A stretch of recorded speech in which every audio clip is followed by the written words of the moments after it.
नमस्कार दोस्तों। आज आप सबसे समय से पहले ही मुलाकात हो गई। एक हफ्ते का अंतराल काफ़ी लंबा हो रहा था, तो विचार आया क्यों ना हफ्ते में 2 बार आप सबसे रूबरू हो लिया जाए।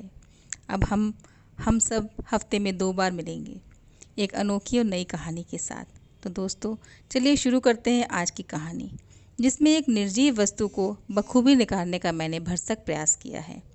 आशा करती हूँ आप सब कहानी के मर्म को समझ पाएंगे। तो चलिए सुनते हैं हवाई चप्पल की दास्तां। सुबह से हर चप्पल की दुकान पर वो बूढ़ी आंखें उसे खोज रही थीं। वो नीली बद्दी सफ़ेद पायदान वाली चप्पल। आखिरकार एक नवयुवक दुकानदार ने पूछ ही लिया, कैसी चप्पल चाहिए दादी?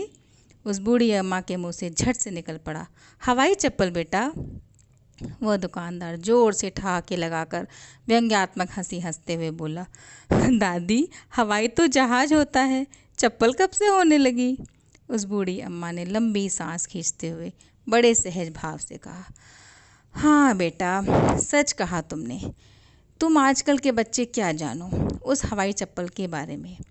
उसने उस जमाने में इतनी ऊंची उड़ान भरी थी कि बच्चे बूढ़े जवान सबके पैरों पर राज करती थी। सबकी पसंद थी।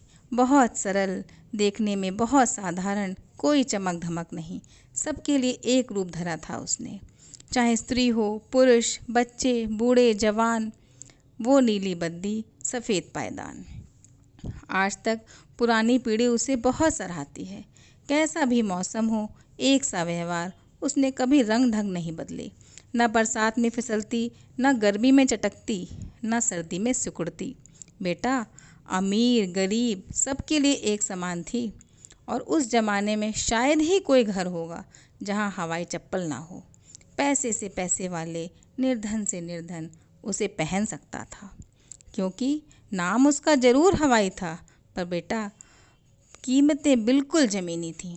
आजकल तो फैशन की दुनिया ने उसका अस्तित्व ही ख़त्म कर दिया है।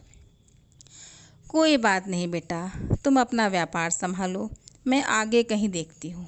ऐसा कह वह बूढ़ी आंखें फिर उसे तलाशने लगीं। तभी उसे एक पुरानी चप्पल की दुकान दिखी, जिसमें कभी कभार कोई ग्राहक आता था। उस बूढ़ी अम्मा ने जैसे ही हवाई बोला, अधेड़ उम्र के उस दुकानदार ने, हाँ हाँ है, बैठो, मैं अभी निकाल कर लाता हूँ। वह बुजुर्ग लाठी लेकर धीमे से उठा, नीचे दबे डिब्बे निकाला और उससे चढ़ी धूल अपने अंगोछे से छटपट छटकर झाड़ने लगा। चप्पल निकाल कर दी। चप्पल को देखते ही उस अम्मा की आंखों में चमक सी आ गई, जैसे कोई अपने ज़माने का साथी मिल गया हो। अरे वाह, इसे ही ना जाने कब से ढूंढ रही थी, अम्मा ने खुशी जाहिर करते हुए बोला। कितने पैसे हुए? उस बुजुर्ग ने बड़े प्रसन्न मन से कहा। 50 रुपये। उस अम्मा ने झट से अपनी पोटली से 50 का नोट निकाला, उस बुजुर्ग दुकानदार के हाथों में थमा दिया और आगे बढ़ गई। बुजुर्ग भी बहुत खुश। आज कितने दिनों बाद बोनी हुई थी। आज एक बार फिर उस हवाई चप्पल ने दो बुजुर्गों के चेहरे पर मुस्कान ला दी। सदा से ऐसी ही रही है वह हमारी साधारण सी नीली बद्दी सफ़ेद पायदान वाली हवाई चप्पल।